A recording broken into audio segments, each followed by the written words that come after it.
C'est juste là où on a la possibilité de faire ce qu'on appelle le garrot tourniquet improvisé. Et pour faire un garrot tourniquet improvisé, il n'y a rien de plus facile. Faut avoir un paquet de trucs dans les poches. Hein, Non, tu le fais avec ce que tu as sur toi. Okay. Alors, pour faire le tampon relais, un t-shirt, ça va très très bien. Il faut que ce soit assez long et assez large. Par contre, pour faire un garrot tourniquet, il faut quand même un lien donc d'à peu près 1,50 m. Vous allez comprendre pourquoi. Et d'une largeur d'à peu près 2 à 3 cm.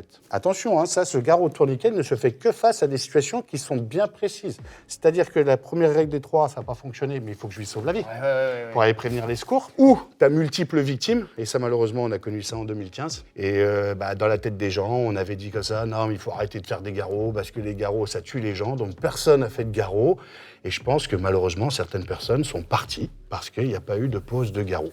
Et juste après 2015 est arrivé le garrot tourniquet improvisé, ce lien assez long, assez large, qui se pose toujours au-dessus de la plaie, jamais sur une articulation, jamais sur une partie osseuse. Donc de ce lien, on va en faire un premier tour, de cette façon-là.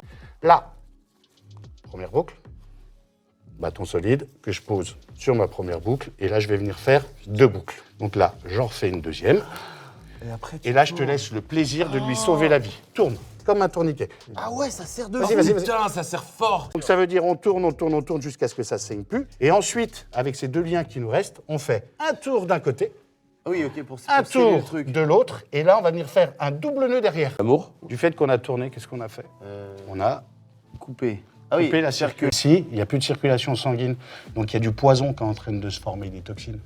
Donc le problème, c'est que déjà, un garrot tourniquet, une fois qu'il est posé, on n'a pas le droit de le retirer. Parce que sinon, on va libérer toutes les toxines qui vont partir sur le cœur et bing, terminé, on n'en parle plus. Donc une fois qu'on l'aura posé, on va prendre le sang de la victime parce qu'on n'a rien d'autre et on va marquer l'heure à laquelle on a posé le garrot tourniquet. Comme ça, quand le médecin il va arriver, il sait que ça fait 2 heures ou 3 heures qu'il a été posé. Lui, il va injecter quelque chose en fonction du temps qu'on a comprimé.